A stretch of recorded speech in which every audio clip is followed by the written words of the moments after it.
Hi, you're listening to Childless and Moving Onward.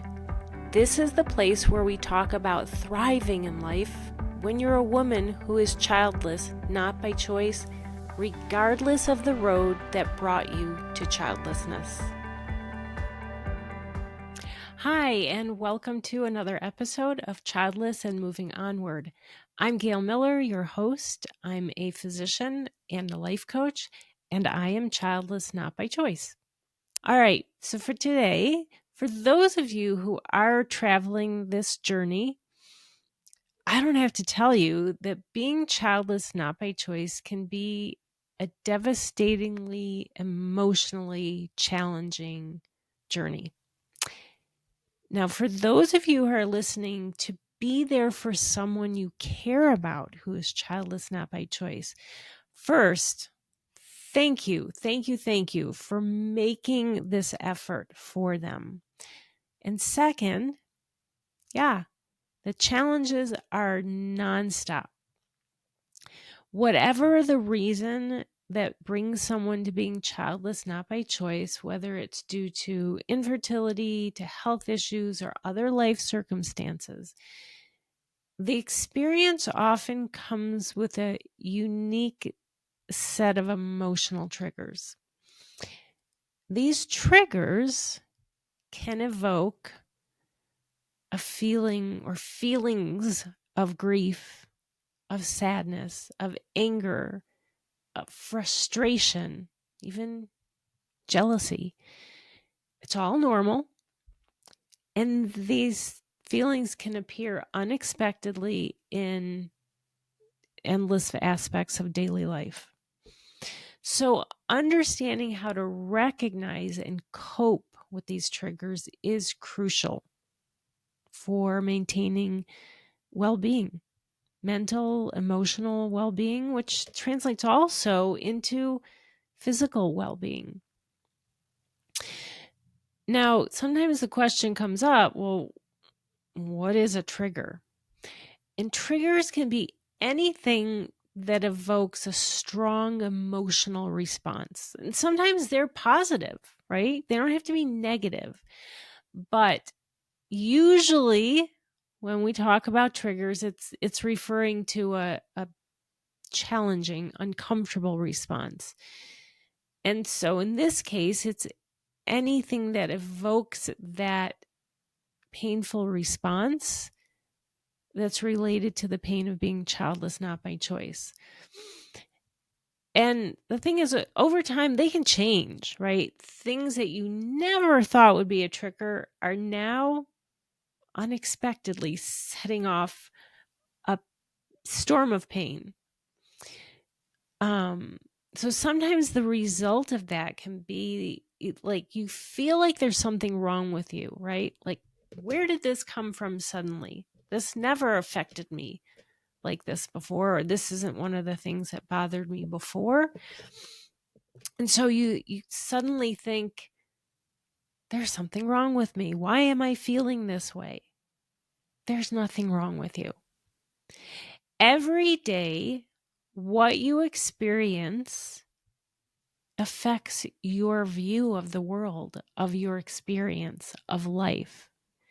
Every day you wake up a new person with a new view of the world, because every experience you have has an effect on that view, and that can change. And that includes triggers.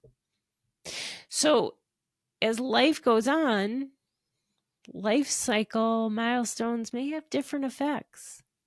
Now, maybe it's not baby showers that trigger you. Instead, it may be school graduation announcements, because now your friends have kids graduating from high school or college, and you expected you'd be in that same situation. Or maybe now it's grandchildren. Maybe it is baby showers, but it's for grandchildren that may trigger you. Or hearing someone being called grandma may trigger you when it didn't before. So there's no specific set of triggers for everyone. But there are some common themes. So first of all, social media. It doesn't even have to be posts about pregnancy announcements or births or baby showers or even life cycle milestones. Sometimes it's just the posts of the beautiful families with, human children, and that it doesn't have to be a particular holiday or milestone or celebration. It's just the photos. But keep in mind that social media, the platforms themselves and individuals usually present a very curated view of other people's lives, right? We don't often put on the struggles. I mean, sometimes we do because, if you're being honest or you want help or, just letting people know, sometimes we do post about struggles. But for the most part, the majority of the posts are the good, the positive, right? So they're very curated views, again, both by the platforms themselves and by individuals. And that can really intensify those feelings of loss, the feelings of inadequacy, because, of course, the society view is women are less than if they're not moms. A second common set of triggers are gatherings, social gatherings, whether it's family, friends, work. These are all usually events where, even if it's an adult gathering, right? You go out for cocktails. Usually people are discussing their children, right? And oftentimes you're asked about your childlessness. So you're hearing these conversations and you have to put up with the uncomfortable, the painful, the intrusive questions. Or maybe it's not adult only, so it's an event that ends up being focused on family and you are left feeling isolated and triggered. A third kind of common group of triggers stem from casual conversations, right? Even well-meaning questions from strangers or acquaintances can be triggering. Do you have children? Or sometimes people don't even ask that. They just ask, how many children do you have? Like, they just make the assumption, well, everyone has children, right?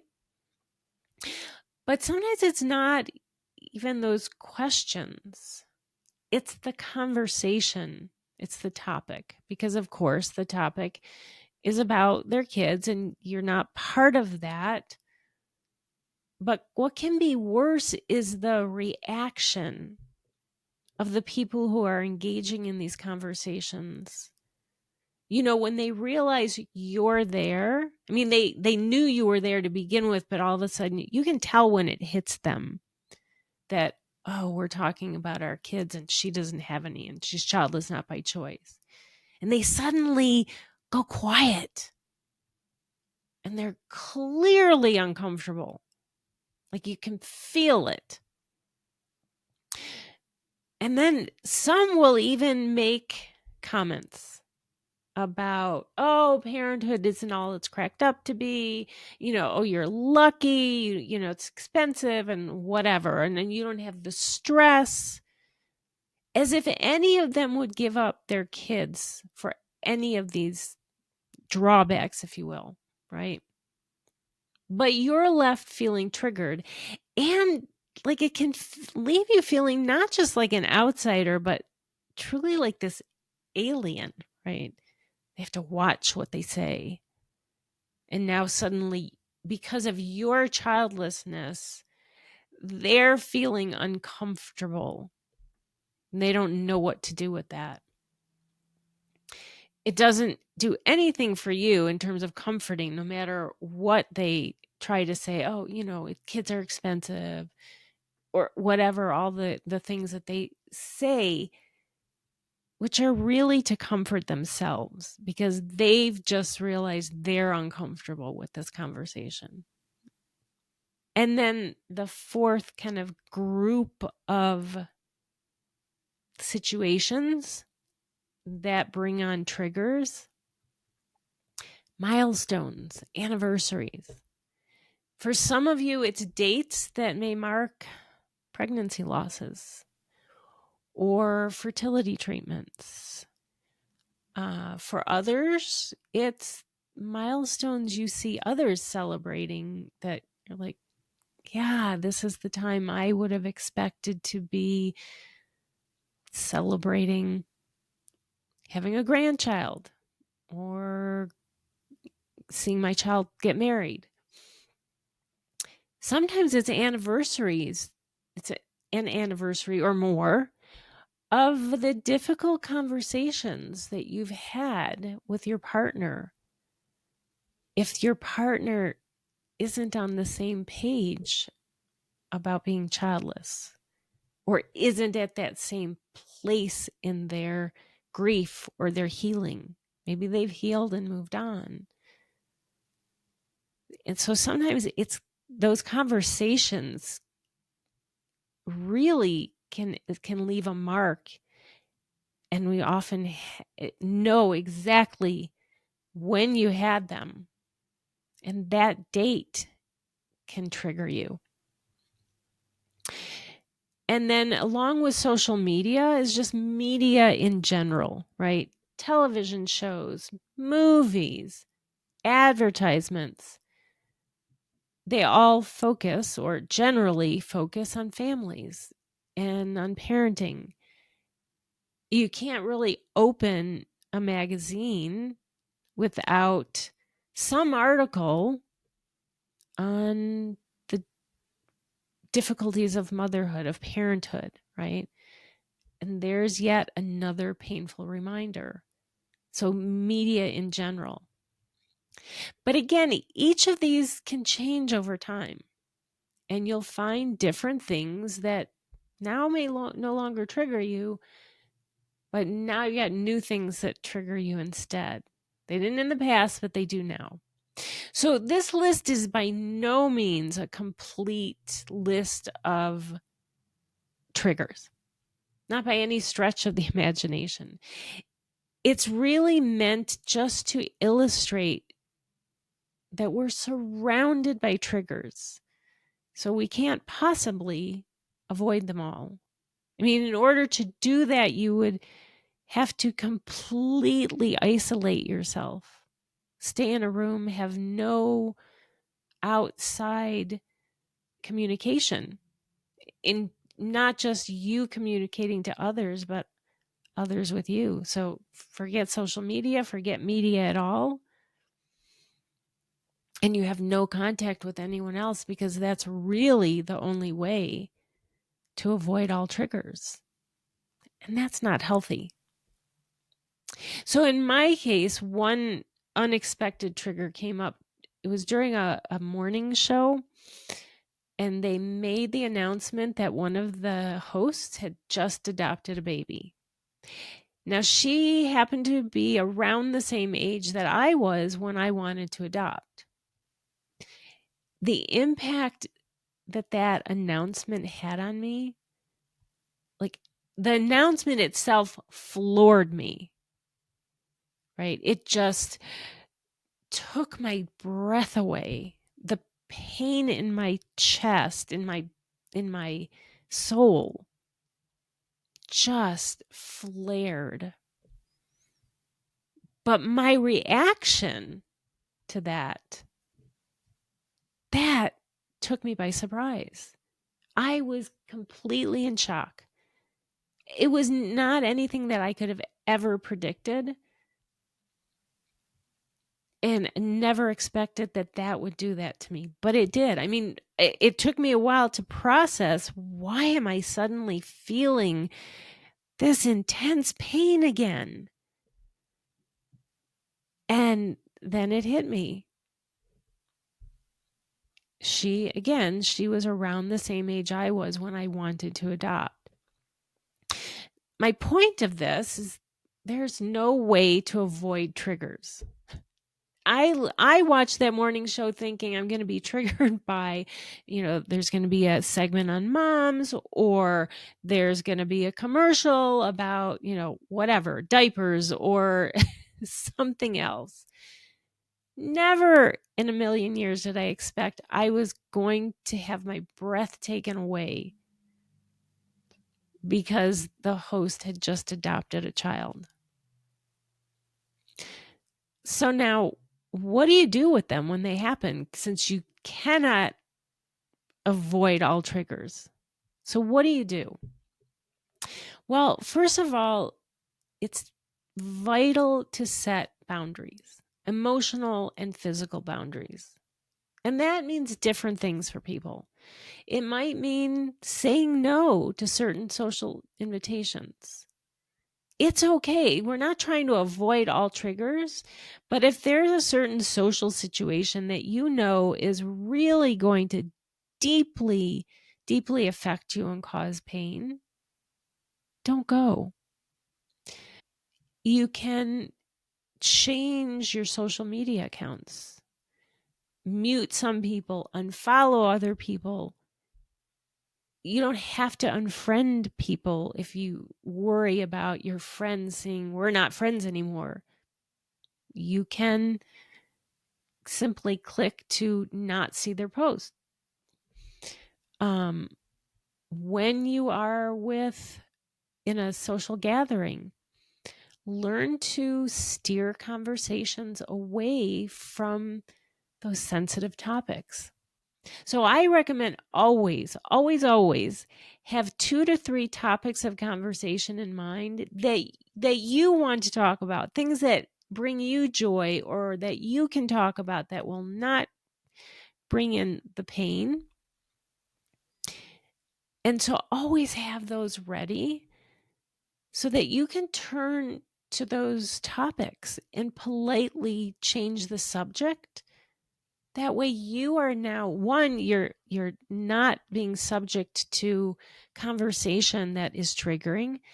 And now you're also part of the conversation instead of being the other, the outsider.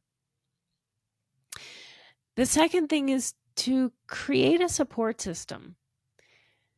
So ideally, you want to surround yourself with people who understand what you're going through. They don't have to be childless themselves. It is possible. There are people who get it and who are respectful of us. Unfortunately, there are a lot of women who don't have that. They're surrounded by people who, family and friends, who just don't get it and won't try and do nothing but criticize and judge. And no matter what they say, no matter what you say to them, you can't get through to them. They just will not understand. And for those going through that, I'm truly sorry that you don't have support, immediate support from the people you should have it from. But if that's your situation, join a support group, either in person or online. I say either in person or online, knowing that often in many places there is no in-person option. Sometimes they say ideally, but the reality is there are a lot of people who prefer to engage with others online. So there are options online. There may not be in-person options, but there are online options where you can connect with others who are sharing the same, similar, maybe not this, they didn't take the same road to childlessness, but they have similar experiences because they are childless, not by choice as well. And sorry, that's my dog barking. That is my life because we have 3 dogs. Okay, the next thing to do to deal with the triggers is to Engage in activities that bring you a sense of joy and peace. And that's, again, different for everyone, but that can be hobbies like painting, gardening, cooking, baking, or maybe it's yoga or meditation. For some people, the idea of yoga or meditation, they need to be doing things. And so sitting still for quiet activities, that's not going to bring them peace, right? So it's different for everyone. But this is all about self-care. And that is about prioritizing your needs and nurturing yourself. The fourth way to navigate these triggers is to work on developing coping mechanisms. So what is it that you do when it happens, right? When it happens, you find yourself in a situation where you're triggered and all the alarms are going off in your head, right? Your heart is breaking, it's pounding, and you just want to run away. I mean, generally the instinct is to turn and run. Instead, take a deep breath. Deep breathing is an underappreciated tool for calming yourself. I know I've said this to so many people. Okay, stop and take a deep breath. And they think, that's just so simple. That's ridiculous. And then they listen and they stop and they do that. And they're amazed. It doesn't cure everything. It's not like, oh, I'm happy again. I don't feel that pain. But it's so calming and it makes such a lasting difference. So take a deep breath and then take a break. Whatever taking a break means to you. For some, I need a 2-minute to go to the bathroom, catch my breath. Sometimes it means leaving the situation you're in altogether. And that's fine. You need to take care. That's self-care. If you know ahead of time, and sometimes we know we're going to be in a potentially triggering situation, prepare yourself in advance. Practice those deep breathing exercises. If you have someone who can be an ally, who will is someone who's trusted, who you can go to say, this is really getting to me. I was just triggered. Or can we just go for a walk? Or can you tell, if someone, maybe it was Aunt Libby who set you off because she said something hurtful. Can you be there to make sure that when Aunt Libby does this, because most people have an Aunt Libby in their lives who you kind of can plan that they're going to say something hurtful. So do you have an ally who can be there to basically shut them up politely and, change the subject? So someone who's going to help take care of you at whatever this event is going to trigger you. But the next step when you have been triggered is crucial. And that is to allow your feelings. Don't push them aside. Don't pretend they're not there, because that doesn't make them go away. It's just the opposite. They stay and fester. Like they become these big, giant, ugly sores. Internal, you can't really see them. Someone may see the results because you look sad, you're crying, you're frustrated, you're angry. But they're not physical sores that you can see.